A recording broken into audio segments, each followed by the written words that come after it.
भारत का इतिहास सिर्फ राजा महाराजाओं की कहानियों का नहीं है, बल्कि ये उन लड़ाइयों की कहानी है जो जंग के मैदानों पर लड़ी गईं। आज हम 800 सालों के लंबे इतिहास को कुछ ऐसी ही चुनिंदा और निर्णायक लड़ाइयों के जरिए समझने वाले हैं। वो लड़ाइयां जिन्होंने हमेशा हमेशा के लिए इस देश का मुकद्दर तय कर दिया। तो यही हमारा आज का सबसे बड़ा सवाल है। हम इन लड़ाइयों के पीछे छिपी कहानियों को एक एक करके खोलेंगे और देखेंगे कि कैसे हर एक जंग ने भारत की कहानी को एक नया ही मोड़ दे दिया। तो चलिए इस सफर पर निकलते हैं। हमारी कहानी की शुरुआत होती है मध्ययुगीन भारत से। जरा उस दौर की कल्पना कीजिए जहां सत्ता तलवार की नोक पर लिखी जाती थी और सिर्फ एक लड़ाई पूरे उपमहाद्वीप का भविष्य तय कर सकती थी। जरा देखिए कि कैसे सिर्फ 1 साल के अंदर पूरी बाजी पलट गई।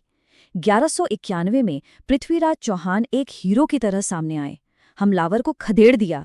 लेकिन ठीक 1 साल बाद, जैसा कि यहाँ हम देख सकते हैं, वही मैदान, वही लोग, पर नतीजा बिल्कुल उल्टा। और बस इसी एक हार ने भारत में दिल्ली सल्तनत की स्थापना के लिए दरवाजे हमेशा के लिए खोल दिए। ये इतिहास का एक बहुत बड़ा टर्निंग पॉइंट था। चलिए अब जरा 300 साल आगे चलते हैं, जहां इतिहास एक तरह से खुद को दोहरा रहा था। इस टाइमलाइन पर एक नजर डालिए। 1526 से 1529 तक बाबर ने एक के बाद एक 4 साल में 4 बड़ी जंगें जीतीं। सोचिए, ये कोई मामूली सैन्य अभियान नहीं था, ये एक तूफान था जिसने लोधी सल्तनत को जड़ से उखाड़ फेंका और भारत में एक बहुत बड़े शक्तिशाली मुगल साम्राज्य की नींव रखी। तो देखिए, बाबर ने नींव तो रख दी, लेकिन उस साम्राज्य को असली मजबूती दी उसके पोते अकबर ने। पानीपत की दूसरी लड़ाई ने मुगल शासन को वो स्थिरता दी जिसकी उसे सख्त जरूरत थी। पर अकबर यहीं नहीं रुका।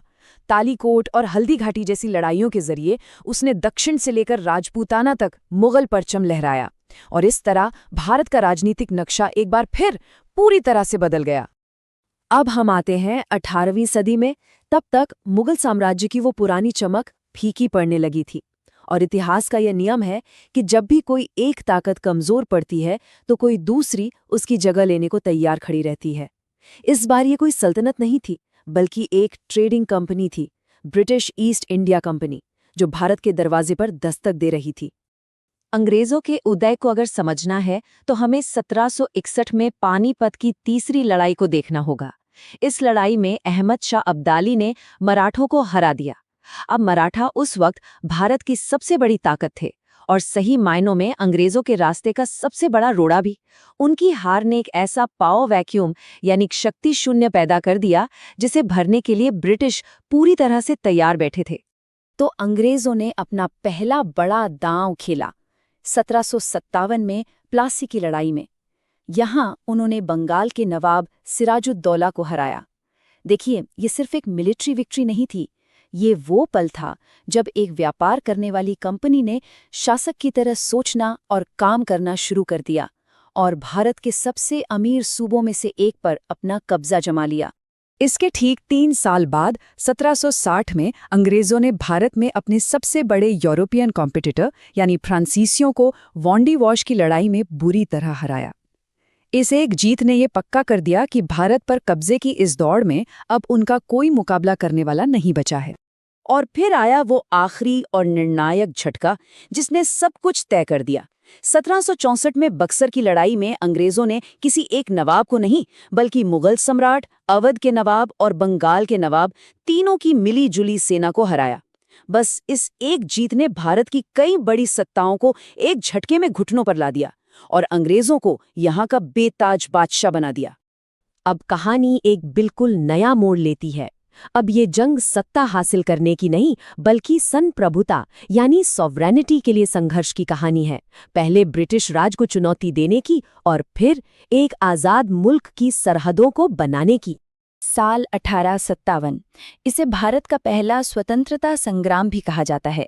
ये ब्रिटिश ईस्ट इंडिया कंपनी के खिलाफ एक बगावत की चिंगारी थी जो देखते ही देखते पूरे उत्तर भारत में आग की तरह फैल गई।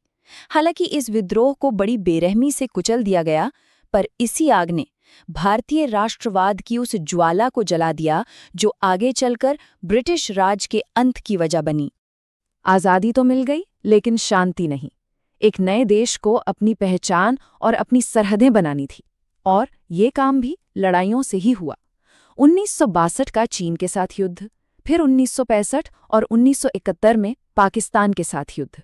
इन लड़ाइयों ने न सिर्फ नक्शे पर नई लकीरें खींची, बल्कि इस पूरे इलाके की जियोपॉलिटिकल सच्चाई को हमेशा के लिए बदल कर रख दिया।